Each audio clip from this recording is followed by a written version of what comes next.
अस्सलाम वालेकुम दोस्तों, असां जोक शरीफ़ में मौजूद आहियूं। सिंध जो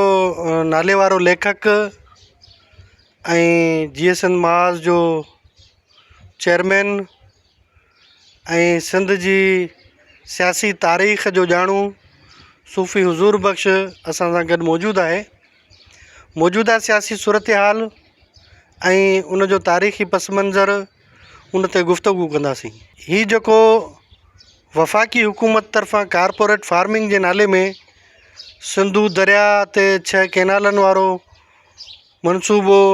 ऐलानियो वियो ऐं उन सां गॾोगॾु सिंध जे ज़मीनुनि ऐं जबलनि ऐं सयाहती मर्कज़नि खे बि कारपोरेट फार्मिंग में आणण जी जेका रिथा साम्हूं आई वफ़ाक़ी हुकूमत ऐं सिंध जी पीपल्स पार्टीअ वारी हुकूमत, ऐं इन सॼे अमल ख़िलाफ़ जेका जदोजहद हली उन सां हिकिड़ो वॾो तहरीक पैदा थियो। पर जेको वॾो क़दम खयो उन सियासी तहरीक जी जेको माहौल जुड़ियो उन सॼी खे जेको वकीलनि जी जदोजहद उन सभिनी जदोजहदुनि खे मेड़े हिकिड़ी जाइ ते खणी आई। त इन सॼी सूरत हाल खे तव्हां कीअं था ॾिसो, छो त तव्हां इन खां पहिरीं जेके जदोजहदूं आहिनि उहे बि तव्हांजे नज़र में गुज़रियूं आहिनि, तव्हां उन्हनि जो हिसो बि रहिया आहियो, तव्हां जेलनि में बि विया आहियो उन जदोजहदुनि जे दौरान। त उन माज़ीअ जे पस मंज़र में ऐं हिन हाल वारी जदोजहद में तव्हां जेके सियासी कारकुन आहिनि, जेके सियासत जा शागिर्द आहिनि, उन्हनि जे लाइ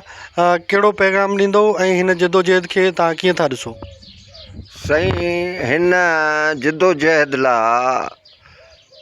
सभिनी धुरियुनि जेके बि सिंध जूं धुरियूं हुयूं उन्हनि सभिनी कोशिशूं वरितियूं पे कैनालनि जे ख़िलाफ़ बि ऐं ज़मीननि जे जेको ईअं चइजे त इस्टेब्लिशमेंट खे ॾेई ऐं उन में फारम झींगनि जा फारम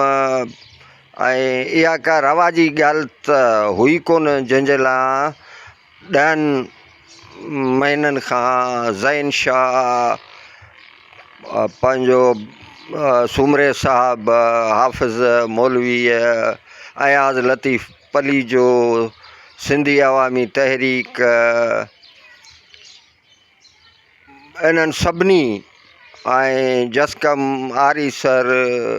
सभिनी पंहिंजे पंहिंजे या ॿियूं जेके तंज़ीमूं उन्हनि बि वकीलनि ऐं ॿियनि कोशिशूं पे वरितियूं ऐं सॼी सिंध में GDA ॿियनि बि जलसा पे कया त जीअं उनखे ऑर्गेनाइज़ कजे ऐं हुकुमराननि ताईं इहो पैगाम पहुचे।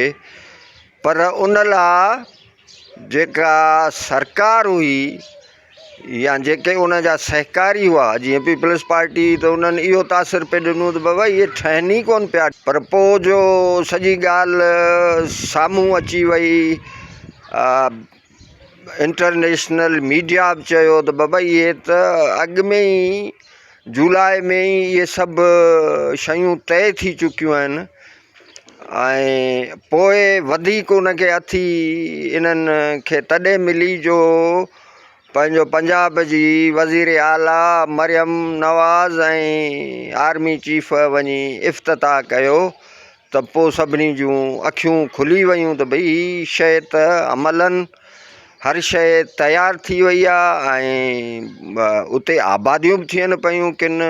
पोइ त वरी जेके सिराइकी पट्टीअ जा माण्हू हुआ तिन बि घोड़ा घोड़ा करणु शुरू कई ऐं उन्हनि में वकीलनि खे शाबसा उन्हनि वञी ॿिबरलो ते धरणो हयो। पर सिंध जी उन टाइम ते इहा सूरत हाल हुई त कंहिं बि नथे सम्झो त हेॾी वॾी जदोजहद जंहिंमें ख़ुदि सरकार जो हथु हुजे उहा पोइते कीअं हटंदी या सिंधी माण्हू एतिरो रेज़िस्ट कीअं कंदा। पर जीअं त इहा ॻाल्हि आहे त MRD जी जॾहिं तहरीक हली त उन में बि जेल टुटा हुआ, तशदुद थियो, गोलियूं हलियूं हुयूं, माण्हू मारिया हुआ, फटका माण्हुनि खे लॻा हुआ ऐं तमामु घणो तशदुद उन में उभरी आयो सॼी जदोजहद में। साॻी तरह जॾहिं बेनज़ीर शहीद थी तॾहिं बि सिंध ॿरी उथी पर उन में बि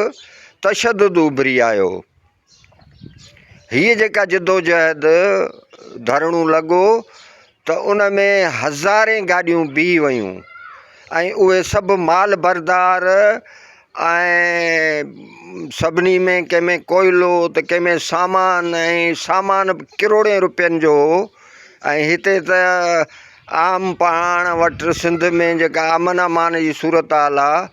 सो तव्हां ॾिसो पिया त कहिड़ी आहे। उन में त माण्हुनि खे मौक़ियो हो त हितां टपड़ लाहे खणी वञनि हा, पर ॾाढो ॾाढो ज़बरदस्त उन में उत्साह इहो थियो त सभई जज़्बाती नौजवान, सभई जज़्बाती तंज़ीमूं, पर उन्हनि जे सब्र ऐं बर्दाश्त एॾी त कुवतवर थी उभरी जो किथे बि कंहिं बि ट्रक मां को सामान न लथो, कंहिं ड्राइवर खे धकु न लॻो, का ट्रक खे कंहिं साड़ियो कोन। ऐं सॼो इहो 15 ॾींहं या जेको 12 ॾींहं हलियो प्रोसेस, उन में का बि तशदुद जी कारवाई न थी। ऐं उन जे करे ई तोड़े जो सरकार जेका सिंध जी सरकार हुई तंहिं कोशिशि कई, मलीर में थियो, डेरा मोड़ ते थियो, ॿियनि हंधनि थियो, के सभु रिकॉर्ड थिया, माण्हुनि ते तशदुद थियो, वकीलनि जा मथा फाटा, पर उन जे रद्द अमल में इहो शायदि सोचियो पिए वियो त माण्हू रद्द अमल में निकिरी ईंदा या का बदमज़गी थींदी, का टैंकरनि खे बाहियूं ॾींदा या ही थींदो हू थींदो, पर सिंध जो माण्हू जी पहिरीं ई तहरीक आहे जंहिंमें सब्र सहप बर्दाश्त जी कुवत एॾी वॾी हुई। ऐं उन ई सब्र जी कुवत इहा रिज़ल्ट ॾिनी त इस्टेब्लिशमेंट सरकार, ॿिन्ही सरकारनि खे, सिंध सरकार खे, वफ़ाक़ी सरकार खे पोइते हटणो पियो। जेका पुरअमन तहरीक आहे उन पंहिंजो हिकिड़ो अहिड़ो बुनियादु रखी छॾियो आहे, एॾो उत्साह क़ौम में पैदा थियो आहे, पढ़ियल लिखियल माण्हू मज़लूम माण्हुनि में। उहा ॿी ॻाल्हि आहे त इन तहरीक में या इन सॼी जदोजहद में को बि सिंध जो वॾेरो या पीर या गादी नशीन उन में शामिल न थियो आहे। ऐं इहा सॼी जदोजहद पेरनि उघाड़नि ऐं पढ़ियल लिखियल माण्हुनि, वकीलनि, दानिश्वरनि पंहिंजे सिर उन खे निभायो आहे।